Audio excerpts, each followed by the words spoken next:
All right. So welcome to the 2025 NCAA test review.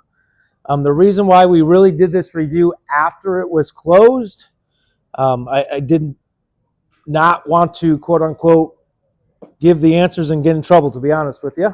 But the purpose of this rules review, so we all went through the 60 questions. We answered the 60 questions.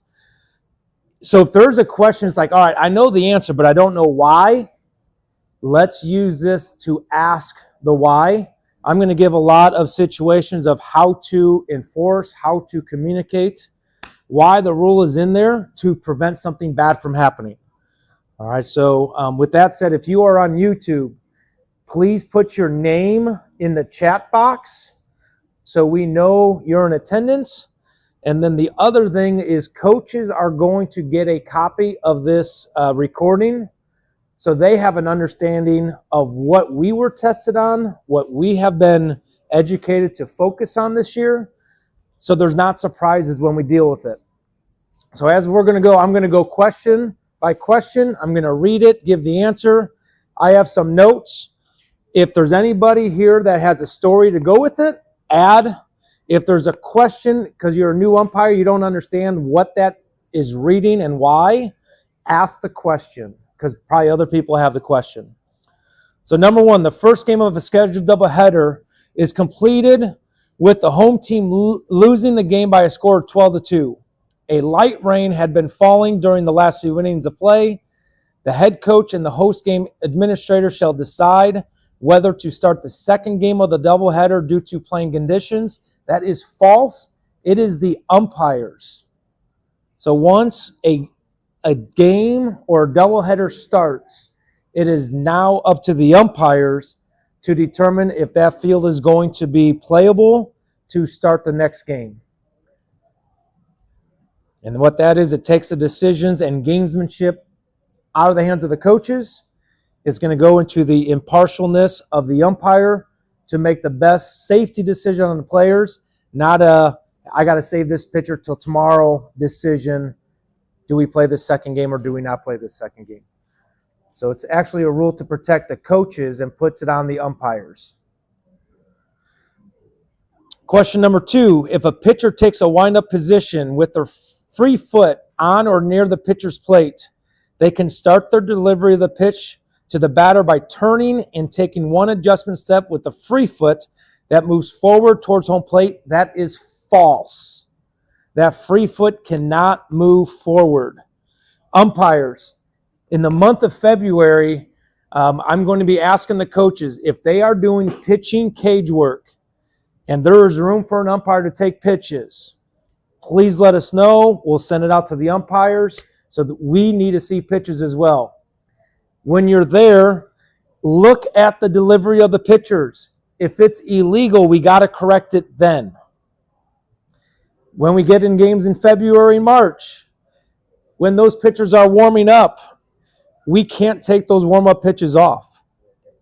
We have to umpire those warm-up pitches as if they were game pitches, because if they're doing something illegal in warm-ups, guess what they're going to do during the game?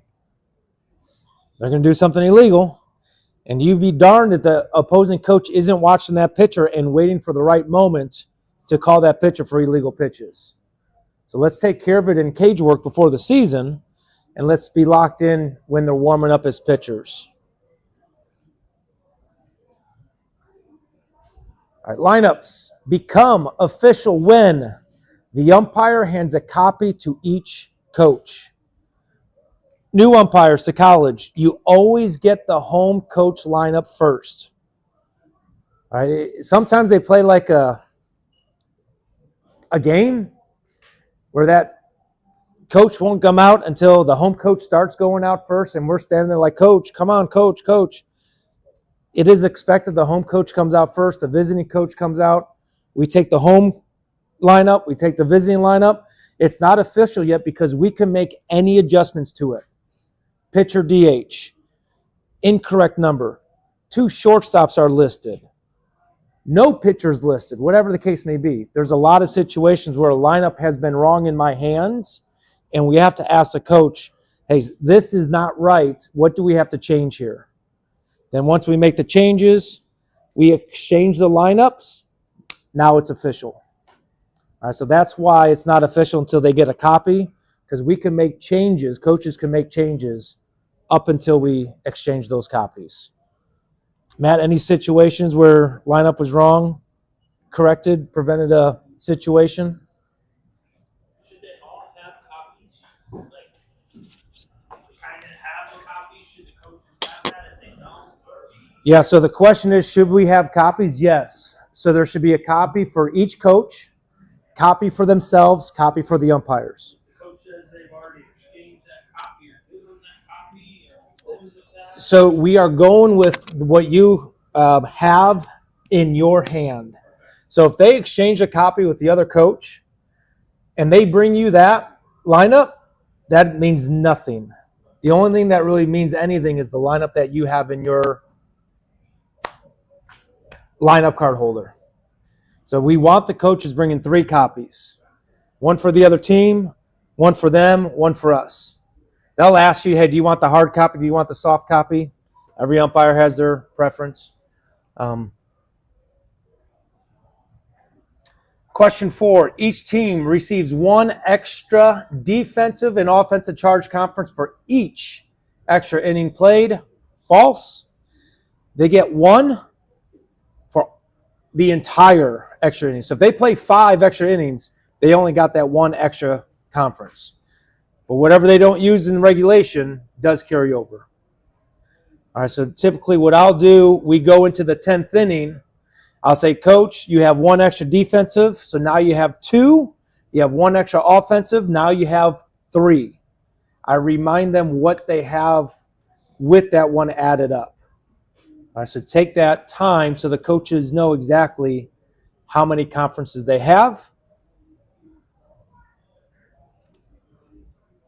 5, Smith enters the game as a relief pitcher in the 5th inning.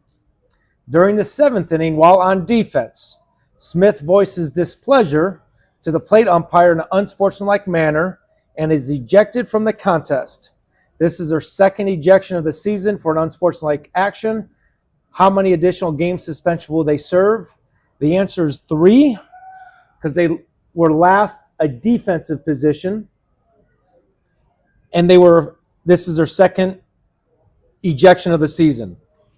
So in the rule book, I want to say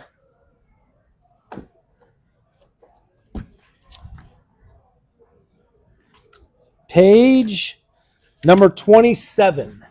Whenever you have an ejection in college baseball, you have to file a report. Your words in your report should reflect whatever square they did. So like in this one, a player was ejected for unsportsmanlike conduct language towards an umpire.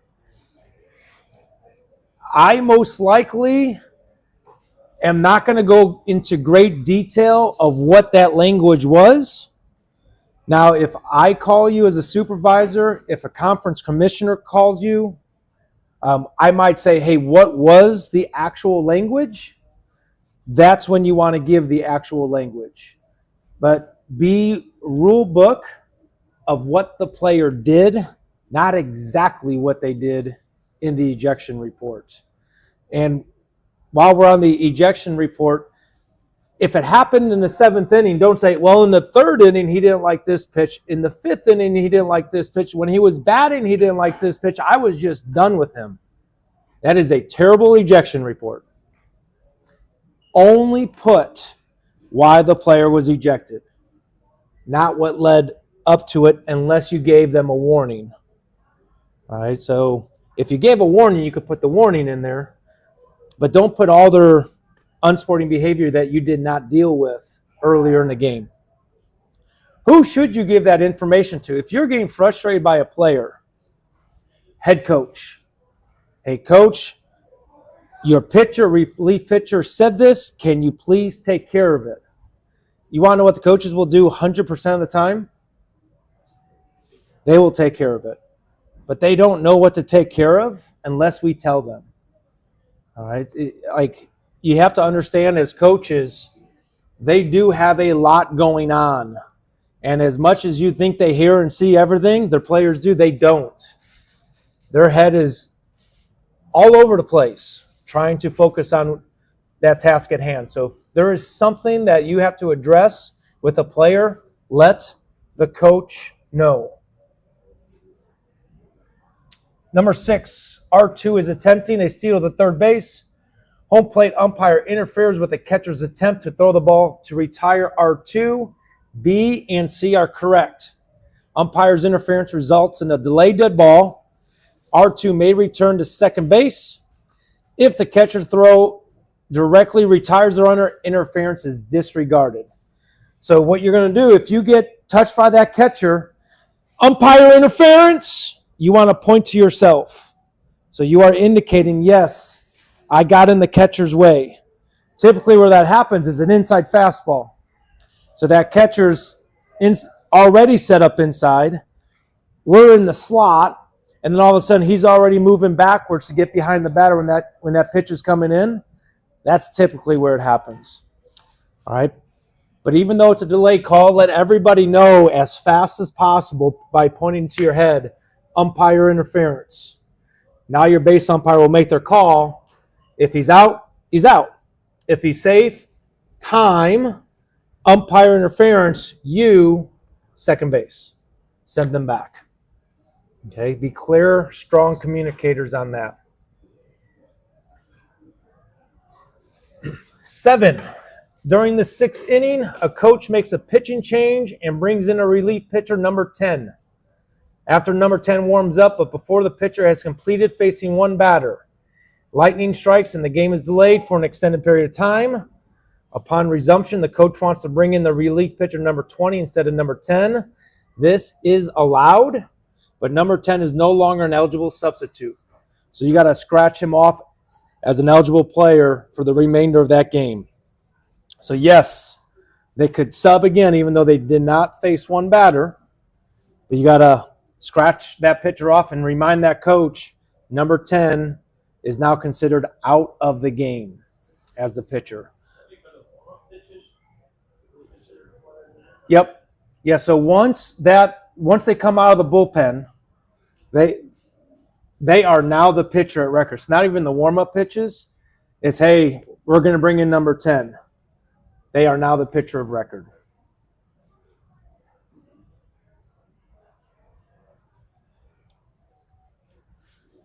All right, fun one. Bases loaded, no outs, no count on the batter. Batter pops the ball up near first base. Umpire declares infield fly, very important, if fair. As the first base is moving to field the pop-up, they are interfered by R1 by returning to first base. That's interference. The base umpire points and calls, that's interference. First baseman stumbles but is able to catch the ball while it is over foul territory. What is the result of the play? We're signaling an interference. We're calling time. We are not to call time until the status of the ball is determined. Since the ball was touched over foul territory, the runner who interfered is out. The batter returns the bat with the foul ball acknowledged to their count, and other runners return to bases occupied at the time of pitch. I promise you're going to have a conversation with the coach on this. So I'm going to give you the answer why the rule is the way it is. On a foul ball, could we have an infield fly? All right, so infield fly is gone. So now we only have interference. When does the ball become dead on interference?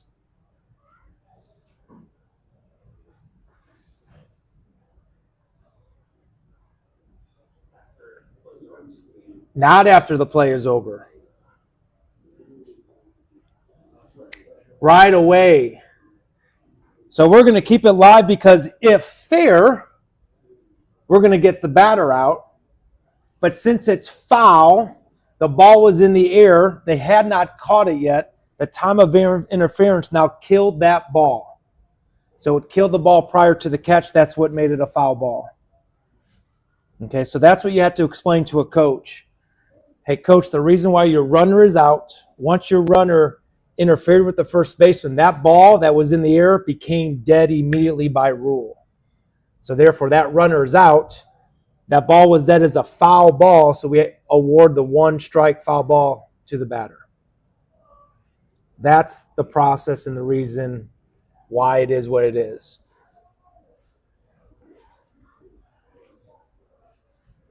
All right, so that's like if you're at home, that's a good one to practice your words.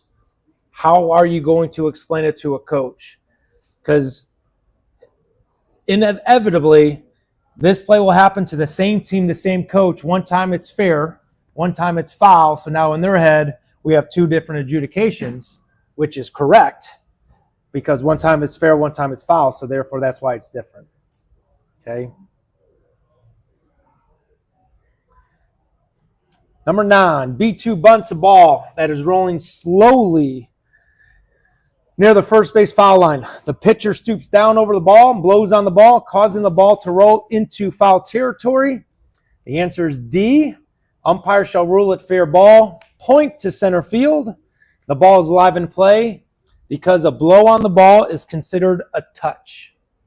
So once a player touches the ball, wherever that ball is in relation to the fair foul line is going to determine fair or foul ball. And that's not a judgment one. That's just a fact. By rule, the ball was touched over fair territory. That's why it's a fair ball. So that's a by rule statement to a coach.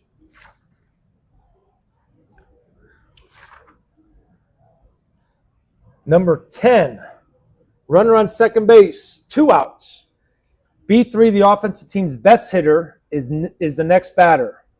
As B3 arrives at home plate, catcher tells the home plate umpire that they wish to walk B3 intentionally. At the same time as this conversation, R2 takes off for third base and is safe without a throw.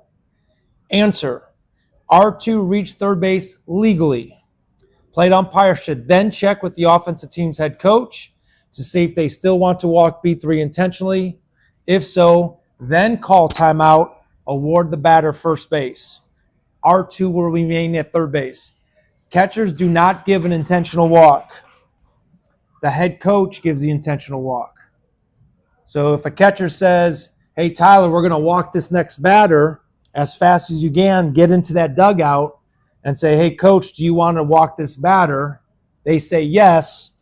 Time. Now move the batter. Okay, so you have to be aware. Correct. Yep. But you wouldn't, if the catcher came, you would kill it first, and then. I'm looking at the coach as fast as I can. And I'm saying you're going to the coach before you're killing the play. Yes. Yes, you want to get confirmation from the coach that, yes, they want to intentionally walk that batter. Time, and then move them.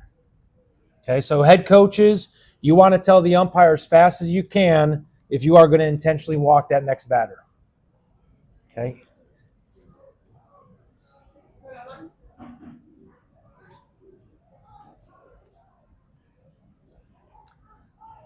Number 11, Edward is on first base, and Frank is the bat with 2-0 count. Pitcher balks during his delivery to the batter. Pitch is wild and gets away from the catcher. Edward advances second base. The next pitch is ruled a ball, and Frank advances to first base on ball 4. Is this correct? The answer is no. We have a balk. We have a wild pitch. Did the batter and all runners advance one base legally? Nope, because where's the batter? He's still at the plate. So we nullify that pitch. So the count remains 2-0 count. So in this situation, again, to prevent confusion, frustration, and all that fun stuff, boom, that's a balk. Wild pitch, goes to second base. Boom, time. That's a balk. You second base, 2-0 count. 2-0 count. Yep, on the wild pitch, yep. Because they could still advance to third base. So the rookie question is, that the ball is a live, a delayed dead ball in college NCAA. Correct. Yep, until a fielder catches that ball, it is a delayed. Now, once that catcher catches it, or on a pickoff, once that first baseman catches it, time. But since it's a wild throw, it remains live and in play. And then if not, all runners and the batter advance one base, that pitch is nullified. Never happened. It never happened. And again, over communicate, it's still a 2-0 count. Over communicate that. Runner on first, 1 out, 3-1 count on the batter. Batter starts to swing at the next pitch, which is in the dirt, attempting to hold up. Home plate umpire does not call the swing, so R1 starts slowly trotting towards second base. Half swing is appealed and is ruled by a swing by the base umpire, resulting in a 3-2 count. F2 throws to F4, so catcher throws to the second baseman, who tags the runner who is slowly arriving there out. And that is the result. R1 is out. Batter remains at the plate with 3-2 count. This is important. I'm going to first talk about umpires. If you have a check swing with a 2-strike count, you want to go to your partner as fast as you possibly can and as loudly as you can so players know we have an appeal situation going. This is now important for coaches. It is the runner's responsibility to know what the umpires are doing. All right? So we can't assume as a runner that the umpire is not going to appeal. We can't assume the base umpire is going to say no swing. It is the base runner's responsibility to be watching those umpires. All right, so as long as we do our job and appeal quickly, the players are going to be able to adjust. If we hesitate, if we're not clear that we're appealing, you can see how players could be confused and put at a disadvantage. Tyler. Can the catcher make the appeal on the strike call if they play after plays? Okay, so the question is, can the defense appeal after the play? And the answer is yes. So the defense could appeal until the next pitch on that swing. But as an umpire with a 2-strike count, especially with the ball in the dirt, don't even wait. Go right away. All right, don't hesitate. It's going to be less that the players are going to be confused on. Because if we do hesitate, if we show any indecisiveness on this situation, the coach is going to put it on us. We do have a rule behind us to support that. No, it's the player's responsibility. But let's do our job strong so the players know that we're appealing right away. So maybe more of a culture question. How about base umpire out of position, not on a line, to check within? Is it still in college baseball? Is that acceptable for me to go to umpire in E or C? Yes. So the question is, are we more likely going to appeal if he's in A position, B position, or C position? It does not matter where they're at. A, B, or C, I'm going. Now, I will say if I'm in B and C, I want the check swing to be much clearer that it broke the front hip because I don't have that perfect look down the fair foul line of the front hip. Because that's what it is in college, is it did that barrel get in front of the front hip of that batter. So when in doubt, if I'm in B and C, I'm going no swing because I still think my plate umpire has the best look consistently to get that check swing. All right. You want to be the one umpire doing it, and no one else does. Yep. Matt, any advice on how you handle check swings as a plate umpire? I will tell you the best advice I got was get every single check swing you can as a plate umpire. Don't put your base umpire in that spot too often. You have the same look, you have the same spot all game long, where that base umpire doesn't. All right, so you use that as a tool. Get every single one you possibly can as a plate umpire. 13, Baker's listed as the pitcher DH in the lineup. While pitching the top of the first inning, the visitor scores 3 runs and have the base loaded when the head coach comes out to remove Baker as pitcher. By rule, Baker can be removed as pitcher but must remain as DH at least until he has batted at least one time. So when they start a game with a DH, pitcher DH, they have to bat one time unless they get injured. If they get injured, obviously they can't bat. But they have to bat one time as a DH. All right, so be aware of that in that situation. 14, legal windup position is the actual delivery of the ball to the batter. Pitcher may take one preliminary step without gaining ground toward home plate and one step forward toward home plate with the free foot. That is true. All right, so what they're saying here, so I'm in the windup. I could step to the side. I could step back. I could just turn. I still have that one step towards. But what I can't do is 1, 2, and then 3. All right, they get one step, and it doesn't have to move too much. Sometimes it's just like that, but it can't be 2 steps and then forward. They get one step in any direction, then one step forward, and that forward one is that long stride. Okay, again, when we do cage work, that's what you want to really get these pitchers legal. And truly ask the question. If you don't know, coach don't know, tell them to send it to myself as a supervisor. Is this pitching motion legal? All right, it's a lot better to ask the question before we get in a game situation if we don't know if a pitching motion is legal. Question 15. R3 is attempting to score on a steal of home on a squeeze play. Prior to receiving the pitch, the catcher steps to first base side of home plate, catches the pitch, steps over to attempt to tag R3. This is D. The ball is dead. Charge the pitcher with a balk, advance all base runners one base, and award the batter first base due to the catcher's interference. Catcher cannot come forward until that pitch has crossed the strike zone. All right, so whether it's forward on top of the plate, forward in front of the plate, forward towards first base, forward towards third base, they have to wait till that ball has crossed the plate before they go forward.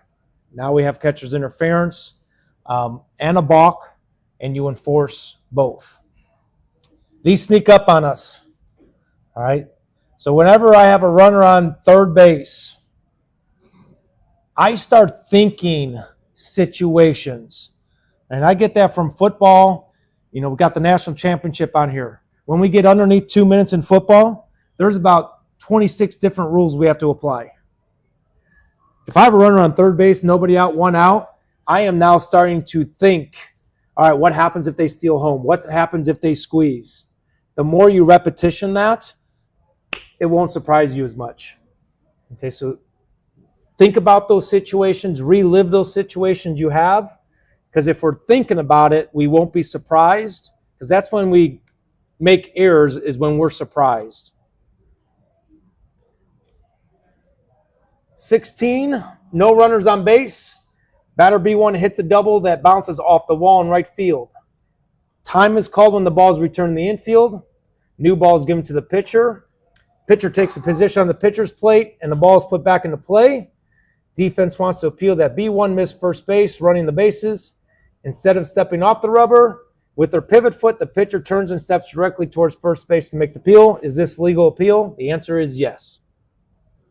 As long as they don't balk, they could throw to that quote-unquote unoccupied base. They are making a play on that runner. They're appealing that runner missed the base.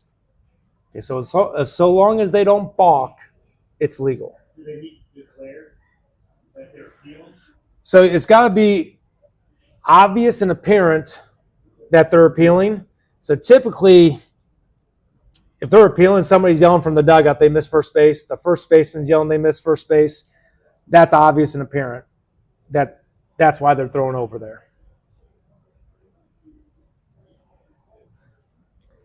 B1 steps into the batter's box with a bat that does not have a sticker shown on it, and it has been approved during the bat testing procedure for that game. Catcher points out the bat to the umpire. No pitch has been thrown. B1 is out. They stepped into the batter's box with a not approved bat, and you remove the bat from the game. If the catcher says something before they get in the batter's box, you just remove the bat from the game.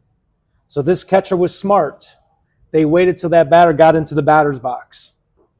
All right, so the coaches this year should put a sticker on a lineup card so you know what sticker you're looking for as an umpire. And when you remove it from the game, find the site administrator. They should take it to the press box. It's not removed from the game. Let them bring it in the dugout. Don't let the opposing team put it in their dugout. Have it go to the press box. Every college game has a site administrator there. They'll take the bat. They'll return the bat after the game. They can test it in between games if it's a doubleheader. So they could get a sticker on it. They just cannot use it in that same game. I know in our conferences, they've been really good with stickers and testing. Knock on wood, we have not had issues. Second and third, no outs. After a fly ball to the outfield, both runners tag and advance one base. Ball is returned to the pitcher. Defensive coach thinks that R3 left too early and calls to his team to appeal at third base. Before the appeal can be completed, R2 is now standing at third base, takes off running towards home plate to draw a play. After a rundown is tagged out, is the appeal at third base still allowed? The answer is yes, because it was the offense that initiated the play. So the rule says you cannot appeal after a play. But if the offense initiates a play, they're typically doing it on purpose to gain an advantage, to save that run so they can't appeal that runner on third base out. Therefore, to protect the defense, that's why they could still appeal that R3 left early. Okay, so yes, a play was made, but it was because the offense initiated it. So by rule, they could still appeal. Has anyone had that play in their career?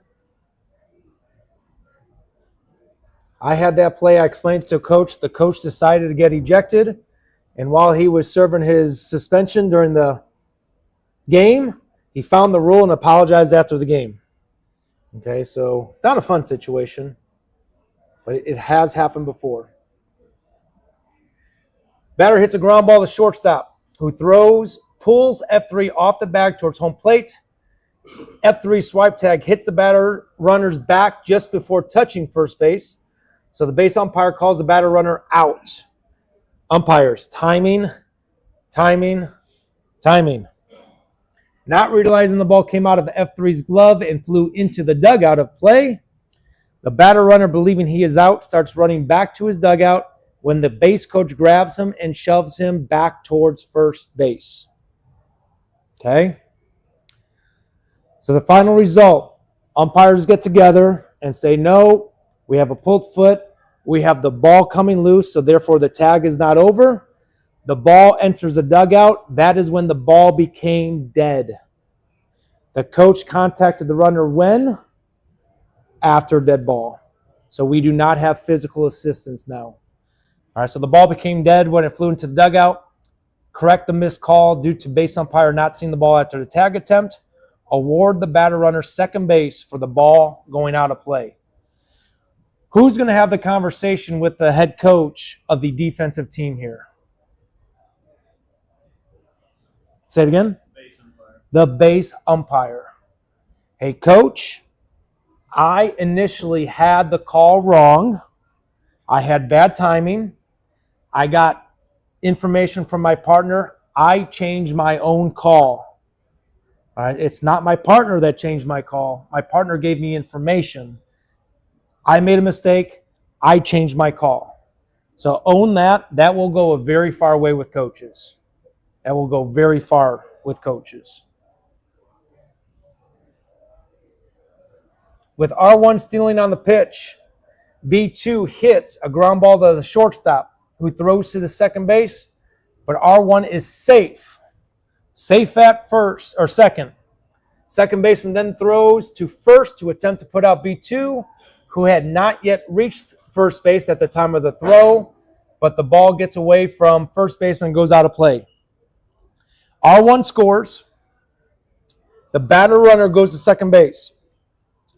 Both runners got a two-base award. Both runners got a two-base award. Since it was not the first play by an infielder, the first play by the infielder was the throw to second base. Both runners got a two-base award from the time of throw. At the time of throw, the runner was safe at second. Second plus two bases is third and home. At the time of throw, the batter runner was not at first base. So two bases is first base, second base. So that's what you have to explain to a coach. Because what is the defensive coach thinking the runner at first base got? He thinks they got three bases because they started at first and they scored. That's where you got to explain to a coach, no, both got two bases. It was the second play by an infielder. It was two bases from the time of throw. They got the equal award. They were just in different locations. Case of an injury or an ejection of the current pitcher, substitute pitcher is required to take all warm-up pitches from the game mound. That is false. It could be bullpen. It could be game mound. It could be split both. Okay, so for whatever reason, maybe the new pitcher does not want the opposing team to see his pitches. They don't want to have him radar gun, whatever the case may be. He could take all the warm-up pitches in the bullpen. Okay, that could be the gamesmanship that they're trying to protect, is they don't want the other team to see the pitches he's going to throw to the batters.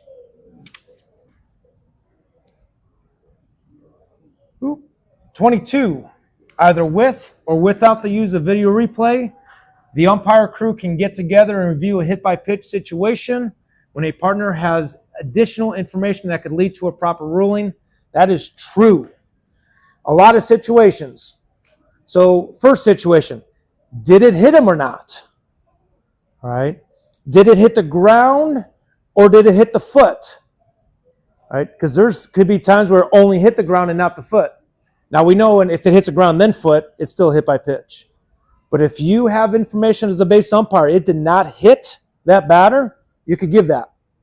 The other one is rolling into.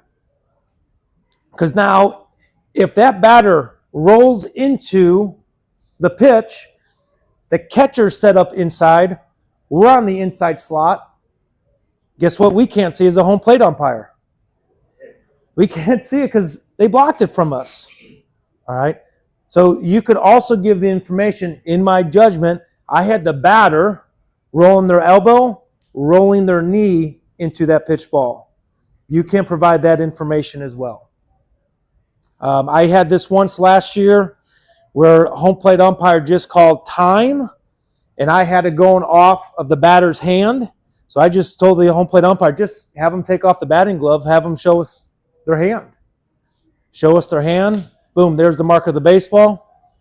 Award first base. All right, so we could do that as well.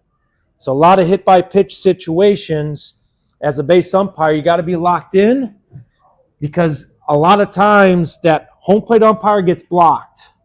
You don't get blocked. Nobody's going into your vision. So be able to provide them information there. Any stories on that, Matt? Hit by pitches? You just have all easy games. All right, 23. B3 hits a ground ball up the middle to center field for a single. Batter runner must touch colored section of the double base when rounding first base. That is false. It could be either. I know I collected all the information from our GPAC conference. There's 3 schools that are going to have a double base. I am going to be collecting the ICC AC information on Friday, and I'm going to reach out to the North Star conference coaches this week as well. So it's not going to be consistent, not only from conference to conference, but level to level. Some places will have double base, some places won't. Some places will have a pitch clock, some places won't. So when we have that, I'm going to share it with the entire staffs, so we have that in our pregame. Okay, we'll pregame of, all right, let's remind ourselves, what are those three categories of a double base? And then how are we going to communicate pitch clock when they're approaching a violation versus when it's visible? It's a lot easier when it's visible, I will tell you that. All right, 24. With the runner on second base, R2 only. Left-handed pull hitter at the plate. Infield is extreme shift, F3, F4, and F6. All position on the right side of the infield. Third base is playing near third base in case of a bunt or steal. Base umpire situated in normal C position. When a hard hit ground ball hits the umpire in the leg, immediately call time. Award the batter runner first base, and R2 remains at second. It did not pass a fielder. So yes, there is a huge shift on. We understand that. But it hit the umpire before it went past the fielder. And the key word there is normal C position. Our normal C position is inside that third baseman. It did not pass that third baseman. Okay, so that is the importance there. Because R2, we are short C. We are really close to that pitcher's mound. So, I mean, even if that third baseman's playing in, we are still in front of the third baseman. Got to move like a cheetah. 25. Our runner on first and third, no outs. B4 hits a ground ball to shortstop, who throws to second baseman, covering second base. R1 slides illegally into second base, and the umpire calls an infraction for forced play slide rule. New rule this year with replay. This is a delayed dead ball. We will not have replay in any of our conferences. All right, but just to go over this, if you are working multiple levels where you have replay, you got to be aware of this. It's a delayed dead ball because the illegal slide rule is reviewable. So if an umpire does call illegal slide, then all of a sudden we go to review and it turns into a legal slide, we have to know the true result at first base. All right? Because if it's illegal, automatic 2 outs by penalty. If it turns into legal, we need to know the true safe out at first base. So that's why it's delayed. But when it comes to our 3 conferences, we are not having review. So we really got to be good and get it right live. 26, if pitcher starts a preliminary motion to come set or a motion to deliver a pitch before the batter is alert and ready to hit, what procedure should be followed? And the answer is all the above. All right, so the umpire shall call time, issue a warning, and the first time a pitcher does this. So it's literally time. You're going to go to your eyes, and you want to tell that pitcher, wait till the batter is looking at you. All right, because a lot of times the batter, they're getting ready here, and their hands might be coming up, but they're still looking down at the ground. If their eyes are still looking down on the ground, that pitcher cannot start their motion. Time, a pitcher gets a warning, and this is the signal. Coaches know it, players know it, batters know it. Okay? If they continue to do it, it's a ball. Okay, with runners on base, initial warning, it's a reset. So we're resetting it. So that is a reset, all right, for that batter. So not only are we giving that warning, we're also giving the reset for that at bat as well. Okay, so all the above on that. Pitchers, so coaches listen to this. Tell those pitchers, do not come set until they see the batter's eyes. From what location can the specifically designed one-way communication device be used during the game to call pitches or plays? This is a change, all the above. Before, it was only the dugout. But then head coaches are coaching third base. So now they're not able to use that one-way communication to those wristbands. So they were at a disadvantage. So now that's why they moved it. Dugout, the coaching box, and then from a position player such as the catcher. All right, so it's all of the above.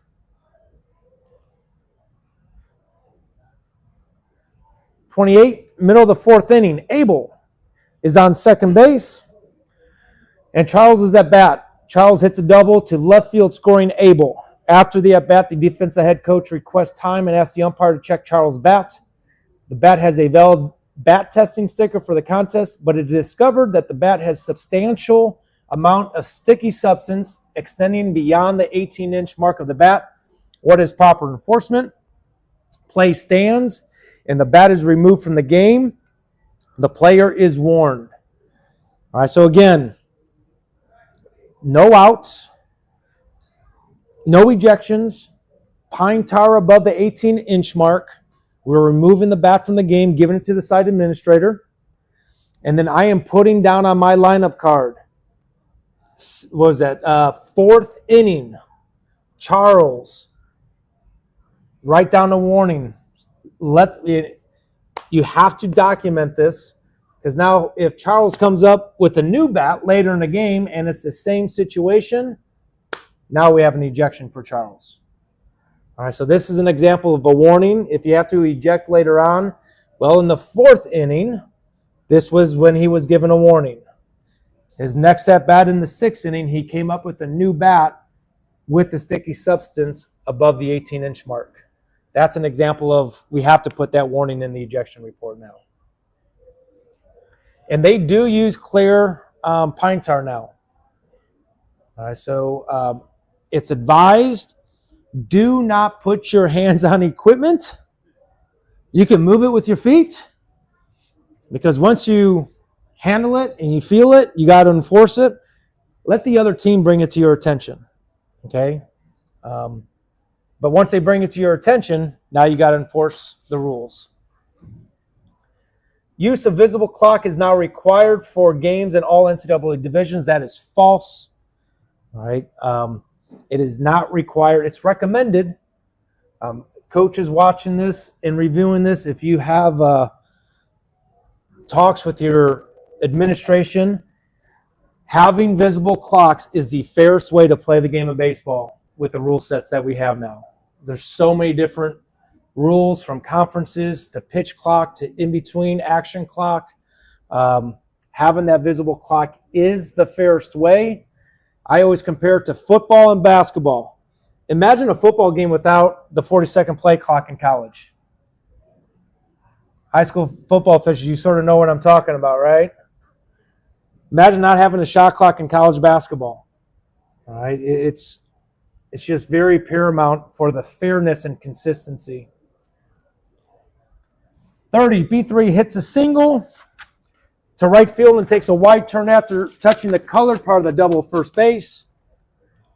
Right fielder throws the ball behind the runner to first base in the effort to catch B3 too far off the base. B3 dives back and is touching the colored portion of the double base before being tagged. B3 is out. Once the batter runner reaches first base, they must return to the white section of the base. All right, so it's only the initial play, only the initial touch. They could use either one. Once that initial play, once that initial touch is over, they could only use the white. Only use the white. 31.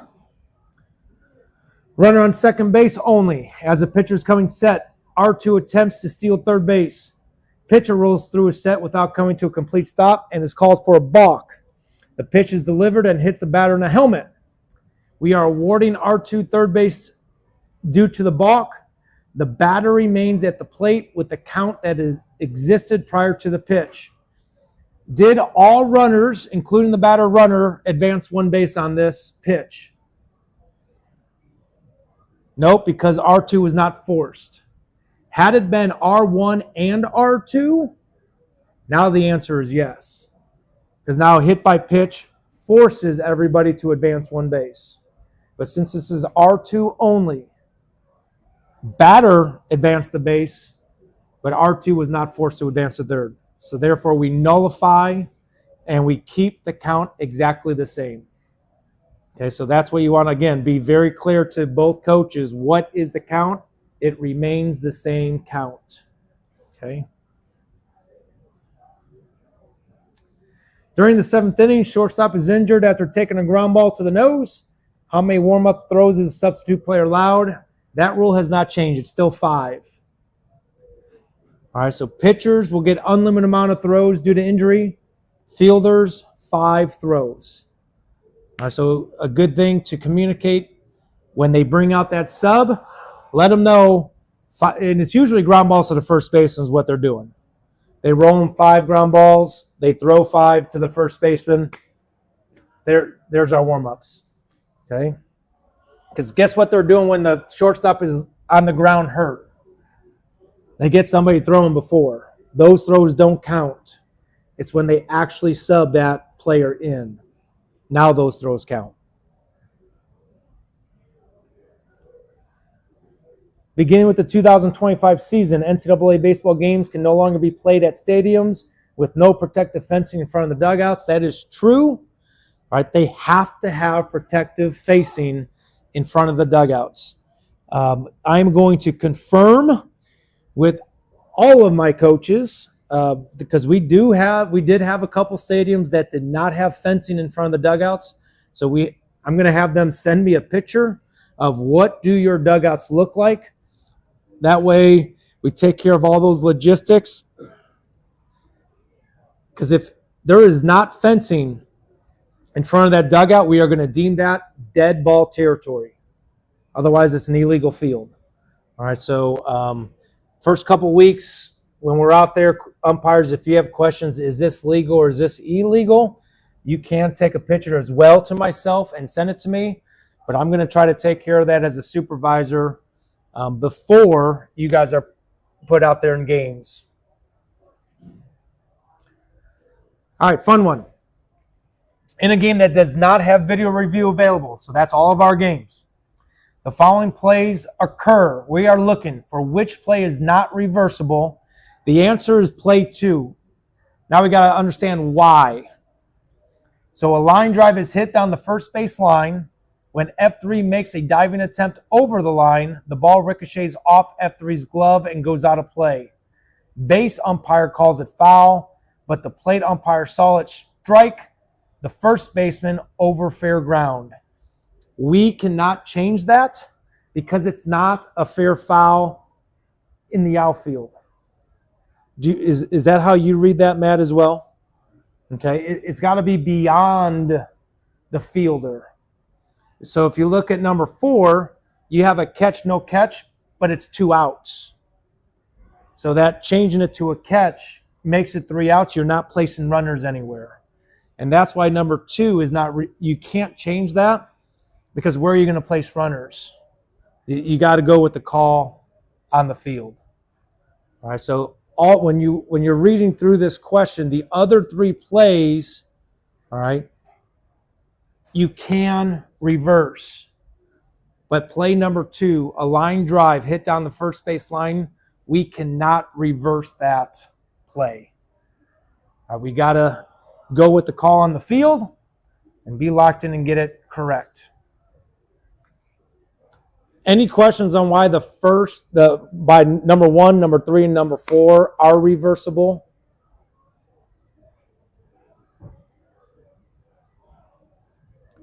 Base umpires, what are we doing on that first one? Pitch towards the ground, plate umpire rules the call third strike, but the base umpire saw it on the ground. What are we doing as a base umpire to communicate with that plate umpire? Yeah, open hand. All right, get that open hand as fast as you can for that plate umpire to help them out. All right, because that might even prevent the home plate umpire calling it a catch. All right, get that open hand out as fast as you possibly can. And then again, play 4, it's that 2 outs. And the initial call is no catch. We change it to a catch. It ends the half inning. That's why we could reverse that. It ends the half inning. We don't have to place runners.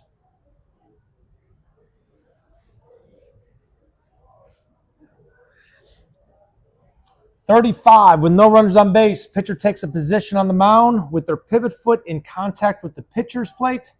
As the pitcher begins his motion to deliver the pitch, the ball slips out of their hand and rolls away from the mound. C, this is a violation. A ball is added to the count.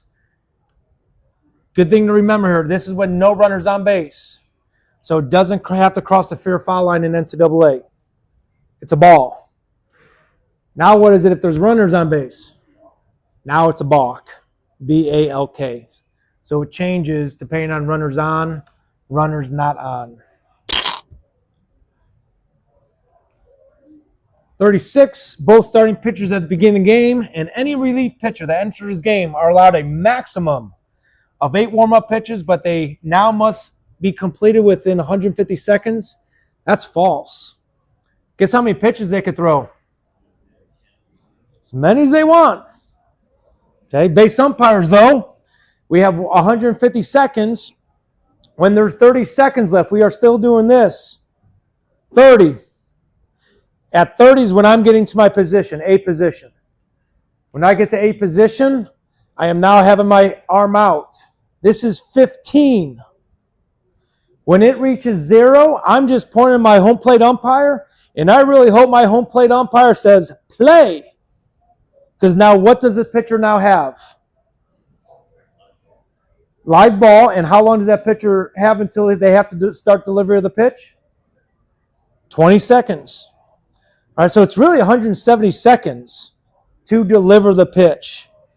All right, so if you're in that situation with the catcher changing out gear, they're not warming up the catcher, be very strong communicators. We don't have to give them 8.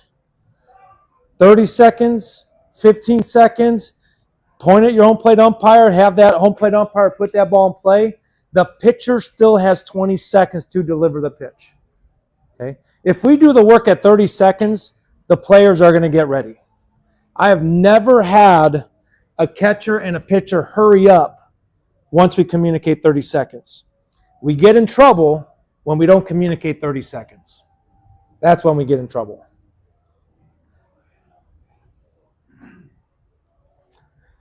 Prior to start of the contest, umpires are notified bat testing will not be completed for that game. No, we're not part of the process, but they have to test. Right? They have to test the bat in NAI, and it's a series. So if they're playing 2 games Saturday, 1 game Sunday, it's just for the series. Division I, it's every day. All right, we're not going to have to worry about Division I.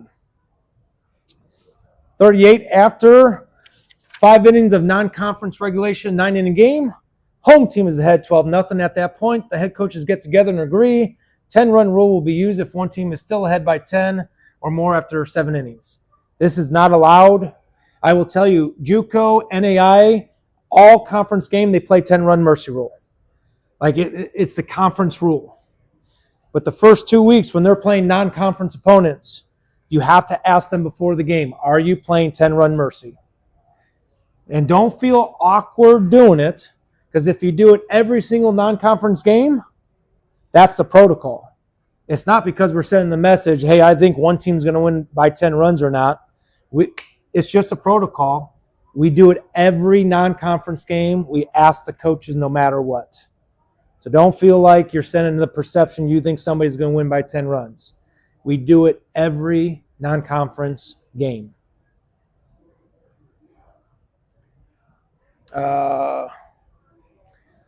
39, a player slides into second base and suffers a laceration or wound that is bleeding.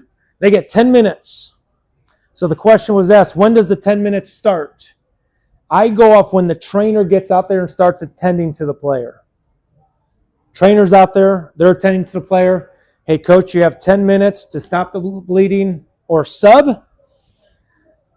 Those throws, again, if somebody's warming up, those throws don't count. Not until they're actually sub. But it is 10 minutes for the blood.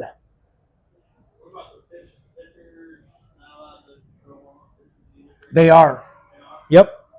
But they have to throw with one of the 9 fielders or 8 fielders that are out there. Teammate starting pitcher walks the first batter of the 6th inning. Pitching coach uses his first charge conference to speak to the pitcher. After the trip, Team B's head coach puts in a pinch hitter. Team A's head coach comes out to make a second trip and replace the pitcher. This is allowed. Substitution is required. All right, so as a home plate umpire, all right, sweet. We have charge conference, second charge conference to this team. Sweet. Offense is bringing up a new batter. New batter here. Number 18 is now in. Now I see the coach come out again. I am going to stop the coach and ask them, are you going to switch pitchers? And then if they say yes, all right, who's your new pitcher? If they say no, we got to stop them because they cannot have 2 trips during that same interval.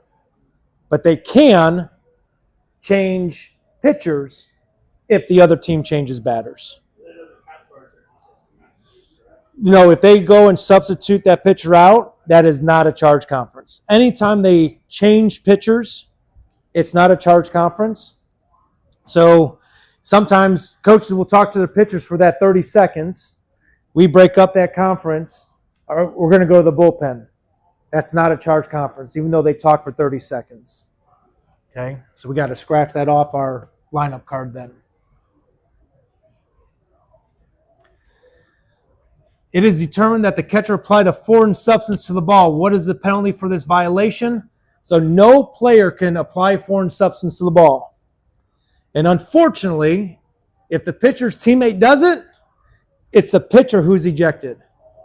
And now the new thing this year, and the head coach. All right, so head coaches, again, you got to understand that head coaches don't know everything that is going on in the dugout, everything that is going on in the clubhouse. But this is the reason why they put it in there. It's an ethical thing where the head coaches need to really enforce with their team, no shenanigans, no funny business. We are playing the game the right way because now it's not only the pitcher being penalized, it's also the head coach. I don't know why the catcher's not being penalized. That's just what the penalty of the rule says. Because it says no defensive player or pitcher, but the penalty is pitcher and head coach. So it's always been the pitcher. The new one's the head coach now as well. I will say, knocking on wood again, we have had no foreign substance on gloves, on baseballs, in any of the conferences we supervise. So that's good. 42, R3 gets in a rundown between home plate and third base. Contact between R3 and the third baseman as the runner attempts to slide back into third base. 2 players exchange some heated words that develop into a potential altercation. Which of the following team personnel should be ejected for their actions during the potential situation? New rule this year. Team personnel who leave the dugout, bullpen, or their position on the field to approach the immediate vicinity of the altercation. All right, so any coach near it, any fielder near it, coaches could actually put their hands on players, separate. All right. Our threshold is the warning track. So if they're starting to come out of the dugout, we notice this as an umpires and we yell, stop, go back, don't come out here. As long as they stop at the warning track and go immediately back to the dugout, we're good. If they cross that warning track and they keep on coming, we got to start writing down numbers. All right, we don't want what they do in Major League Baseball, and we see all the bullpens running out from left field and right field. If that happens in a college game, all those players are ejected. So you got to take down numbers. All right, take down numbers and report accordingly. Bases loaded, 2 outs. Bottom of the 6th inning, Baker's the batter and hits a home run over the fence. Following the home run, the plate umpire puts the ball back in play, and the defense properly appeals. Runner on second, missed third base. R2 is called out. How many runs score in NCAA baseball? It's 0. In NCAA baseball, they're considering this a forced play. That's why it's 0. It's not an appeal play. It's a forced play. All right. It is different in other levels of baseball. All right. The rule reference, number 43. Where are we at? It's on page 89 And I'll read it real quick because I will be honest, I did not believe it till I read it as well. If there are 2 outs before the appeal on a runner, the appeal becoming the 3rd out, no runners following the appealed out shall score. And if the appeal is a forced out, which in this one it is in NCAA Rule 233, no runners preceding or following the appealed out shall score. Okay, so when we talk about going halfway through the season, probably a good time on a 1 hour, 2 hour car ride to revisit this, because it's very easy for us working different levels of baseball throughout the year to forget about this play.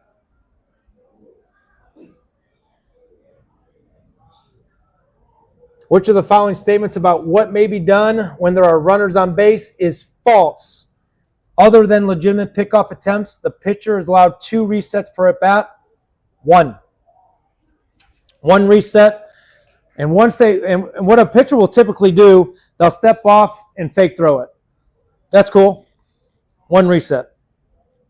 And that's what we're doing as plate umpire and base umpire. 1. Then they step on. We start the action clock, 20-second action clock. If they step off and throw a lollipop to the first baseman, is that legitimate? Absolutely not. It's got to have a line drive. Doesn't have to be their number 1 move, but it has to be a move. It has to be. We all know what a non-legitimate pickoff is. All right, we're not going to worry about 45 because we do not have replay. We don't have central command in our conferences. 46. R1, no outs, 3-2 count on the batter. Batter swings at the pitch and fouls the ball directly back. It hits the catcher in the shoulder, pops up into the air. Catcher juggles the ball briefly, but is able to catch the ball before it hits the ground or any other person. R1 was attempting to steal on the pitch and arrived safely at second. What's the result of the play? NCAA, it's sharp and direct to the catcher. So it could hit him in the mask. It could hit him in the shin guard. It could hit him in the chest protector. It could hit him in the glove. All of those are considered foul tip. So sharp and direct to the catcher is a foul tip, as so long as the catcher only catches that foul tip, the ball remains live and in play. That's why they could steal second base. Okay, so that's an NCAA, again, specific rule difference.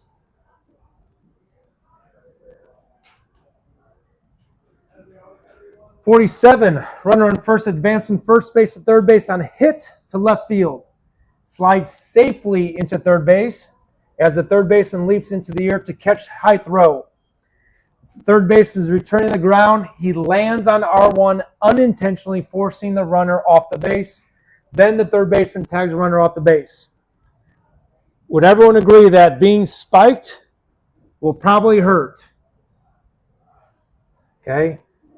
Had that third baseman not land and spike the runner, would the runner had stayed on the base? So that is going to be considered forced off.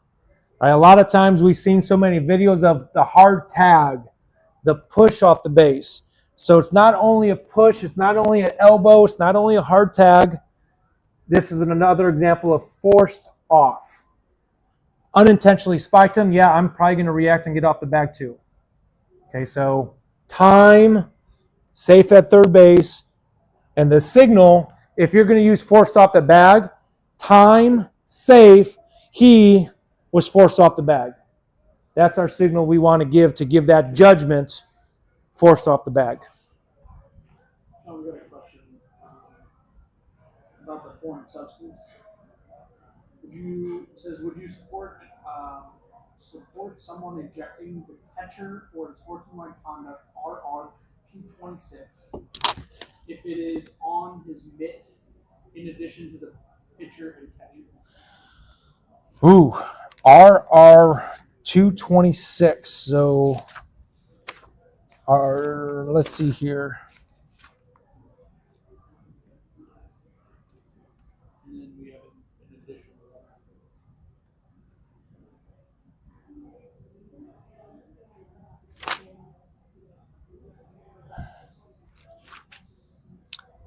I will have to look into foreign substance on playing equipment.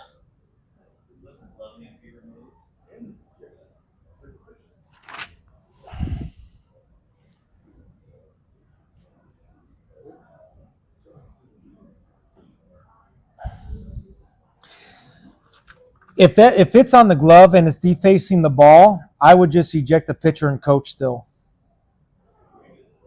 Yeah, we would have to remove the glove. Yeah. Yeah, we would give that glove to administrator and remove the glove. Okay. Now, what happens if there's an? We could read it. Okay. So the next question is, if it, what happens on the second offense? So if a pitcher and a head coach has already been ejected, and then the foreign substance happens to happen again. The acting head coach is ejected, and then that pitcher currently in the game is ejected again. Yeah, you just keep ejecting pitchers, and whoever Find another coach. Got it. Yeah. So when a head coach is ejected, they have to tell us who is the acting head coach.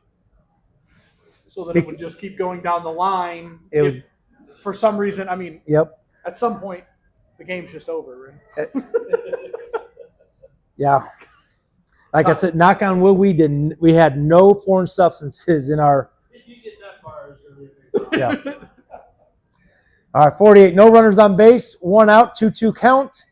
During a game with a double first base being used, batter swings and misses at the pitch in the dirt, strike 3. Catcher blocks a pitch, picks up the ball and throws it to first baseman who is standing in foul territory, touching only the colored part of the double base. This is a legal putout. True. So on a drop third strike, if that first baseman's going outside, outside, outside, it's expected that runner use the inside bag. If that first baseman's going in, it's expected that runner to use the outside bag. So either the offense or defense could use the other one. Wherever that defense goes, that's where the runner is supposed to go to the opposite bag. How about the lane interference there? Maybe allow a little bit more discretion for lane interference there if he's saying outside. And Yeah, so if they're running down in fair territory, they're at risk. They're running illegally. So they're still at risk. They're at risk. But if they're going outside, they should, by no stretch of the imagination, be anywhere near interfering with that throw. So just because they're running outside the runner's lane isn't an automatic out. Yeah, but They're just at risk. still at risk. Yep. Again, you got to, what if he dives in to catch the baseball? So now if I have an errant throw, Yeah, then there is no lane. I wouldn't have runner's lane interference on a bad throw. It's got to be a quality throw still. Good question, though. All right, with runner on second base and 1 out, B3 swings and misses pitch for strike 2. His follow-through unintentionally hits the catcher throwing out R2, who successfully steals third base.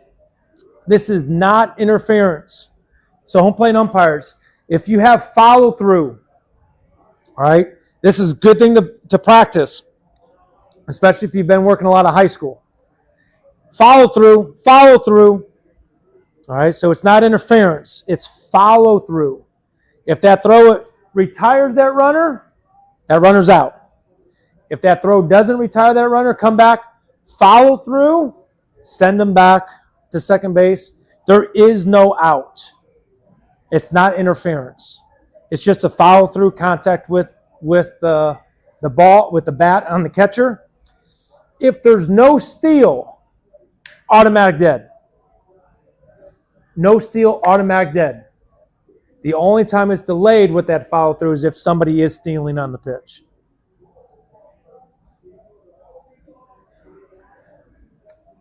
Matt, I need help on this one. I cannot find this rule. I know where the rule is, but I don't know how this is false. Timeouts taken for either a mound visit or an offensive charge conference are now always limited to 30 seconds. I know we go out there with 9 seconds left on the 30, but when is it not 30 seconds as a charge conference? What's that? Yeah, but there is this year. So if we go to the action clock, and those of you who are on online streaming,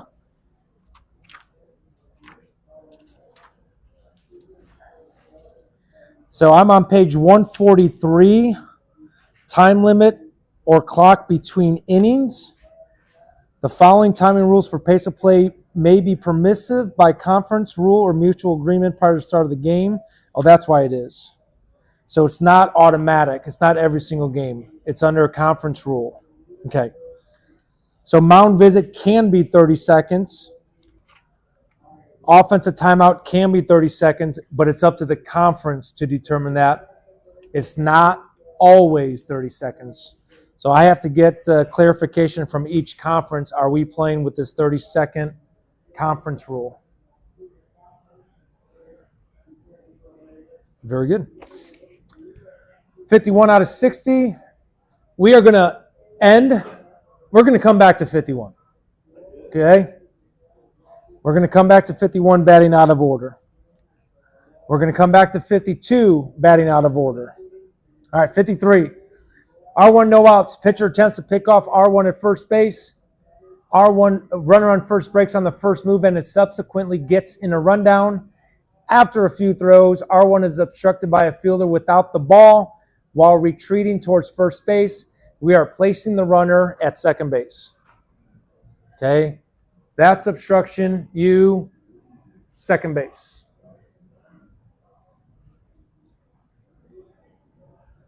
'54, Smith enters the game as a relief pitcher in the 5th inning. During the 7th inning, while on defense, so his last position now is a defensive position, not pitcher, Smith voices displeasure to the plate umpire in an unsportsmanlike manner and is ejected from the contest. This is the first ejection of the season for an unsportsmanlike action. How many additional game suspension will they serve? 2. It's not their second ejection of the year. They're not a relief pitcher. It is 2. Okay?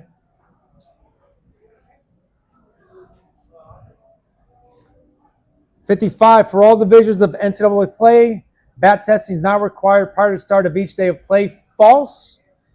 R level, once per series. Division I, it's every day. R level, it's once per series.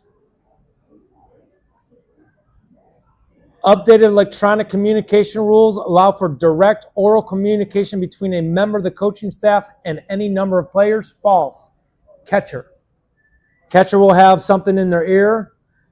Nobody else can have an ear pod or walkie-talkie string in their ear. Only the catcher, and it's one-way communication with that catcher and coach. 57, runner on first, 1 out. Runner on first is stealing on the pitch. B3 hits the ball towards shortstop, who does not field the ball cleanly. Second baseman stretches towards the shortstop to receive the late throw to second, but the runner is safe standing up without making contact with the fielder. Which statement is false? This is a force play, R1 is always out for not sliding directly to the base, and the batter runner is out of first base. So remember, force play slide rule. They don't have to slide.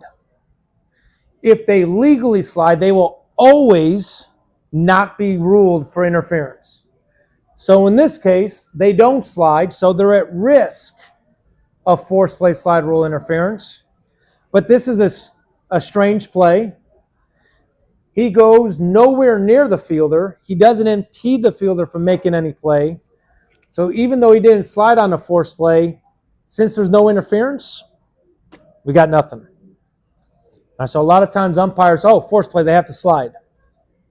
They don't have to slide. They could always run away. They could slide away. But just know if they slide legally, they can never be called for force play slide rule interference. So in this one, A is false because they don't interfere. They don't put the defense at a disadvantage. 58, B3 requests and is granted time to talk to third base coach. While they are conferring, a defensive team coach motions for the pitcher to quickly meet him near the foul line. As the offensive coach conference concludes, the defensive team coach returns to the dugout. We are charging a charge conference for both. All right, again, we have to be very clear with these charge conferences. All right. Offensive charge conference number 2 here. Defensive charge conference number 4 here. Make very, very clear and very, very obvious signals whenever there's a charge conference. Conferences are huge in tight ball games at the end of the game. We don't want a coach saying, Brian, you never told me how many conferences I had left. I didn't know. Every game is on television. It's streamed every single game. And I hope I don't have to do it as a supervisor. But if a coach says, your umpires didn't let me know how many conferences I have left, I will go back to that live stream and see if our umpires are communicating 1, 2, 3. You want to make those very clear how many conferences they used. B2 hits a ground ball to the shortstop, whose throw to the first base pulls the fielder off the white portion of the double first base. B2 touches the white portion of the base in an effort to avoid collision. And this is D. B2 can touch either portion of the double base and can run in fair territory in an effort to avoid a collision. That's the purpose of the double base. We want both players to have more room to avoid the collision. But it's the first play. They only get it on the first play. And then 60, then we're going to go into the batting order. Which of the following statements is true? The batter must be in the batter's box, alert to the pitcher, and ready to hit with 8 or more seconds remaining in the 20-second time limit. So it's no longer 1 foot in the batter's box. They just have 8 seconds to get, boom, up, ready, looking at that pitcher. And now the pitcher has 12 seconds to start the delivery. All right. So this, I think we're going to get some different rhythms as umpires. We're going to get some different rhythms as batters. Base umpires, we're looking for a clear 9 seconds before we call that batter for a ball. Because we're going to be base umpires. You got that 20-second clock in either an A, B, or C position. We're not staring at that stopwatch and banging every 8.0 second violation. All right, if you understand what I'm saying. Make it a clear 9. Home plate umpires, you're probably going to get a feel, what does 8 seconds feel like? And when you get to near that 6, 7, 8, come on, step in, get ready. It is okay to tell a batter to get ready. We're trying to help them to prevent an automatic ball. All right, so that is that. I know there was another study group, and we're not going to spend a half hour, but this can be confusing. So I'm going to try to make it as clear as mud. Visiting team batting order is A, B, C, D, E. That's the best way to say it. Charles had batted the lead off the entire season and goes to bat first, striking out to begin the game. So what batter number 1, batter number 2, or batter number 3 hit legally to start the game? C, third batter. Once that at bat is over, by rule, the next legal batter is the one that follows him in the lineup. So the next legal batter now should be Daniel. Instead, Baker comes up to bat in doubles. Now they appeal that they batted out of order. The correct batter was Daniel, because by rule, once Charles hits, Daniel is the next batter. You have to skip Abel and Baker. They can skip Abel and Baker. But once they go to Daniel, or once they did not go to Daniel, now they're out of order again. So once they call Baker out of order, when it should have been Daniel, that's why they called Daniel out. Now the fifth player in that batting lineup is the correct batter. Okay, so slow things down, get together as a crew. But the learning point here is once the wrong batter is hitting and legally bats, the next legal batter is the one after that batter. You don't go back. You only go forward to correct it. Okay, so that's why the answer is rule Daniel out. He is the legal batter after Charles, and you bring Edward up because Edward is after Daniel. And it will drive scorebook people crazy. But yeah, you leave Abel and Baker in the first inning completely empty. It's not anything that goes against the record. Is that the same as OBR? Yep, that is the same as OBR. And then the last one, home team starting lineup. Let's list Britton as a DH, but Larson comes up to bat for him unannounced in the first inning, which they can do, unannounced subs. Larson hits a single and is on first base when the visiting team coach appeals to the home plate umpire that Britton did not bat one time as a DH. What is the proper administration? Britton is declared out, but he can remain in the game and bat in the proper turn the next time through the order. Larson remains as an eligible substitute. All other runners return to bases occupied before action by the improper batter because it's batting out of order. So when Larson batted, that was not the proper batter. He was never in the game legally. Britton was the proper batter. Britton was called out. Britton can still stay in the game. It was not a legal substitute. Okay? So those of you who are on YouTube right now, in the chat box, please type your name so I know you are here. Those of you in the room, I know you guys are here. So thank you. That actually does mean a lot more than you guys think when you look at the big picture of the season. And this will be available on our YouTube channel. So if you come back, like I remember talking about that on the rules test, you could always come back and find it in here. All right. I told the group yesterday, you watch a movie at one time, you're like, oh, that's a good movie. You watch a movie a second time, do you see something different? Watch a movie a third time, do you see something different? The more you hear it, the more you see it, the more you learn it. There's so many new rules this year. Rewatch the new rules videos. Rewatch the NCAA tests. Be prepared. Thank you for taking time out here today, guys. You guys are more welcome to stay in the room. We're going to turn on the football game again and watch the football game if you want to stay. And we're good, Zach.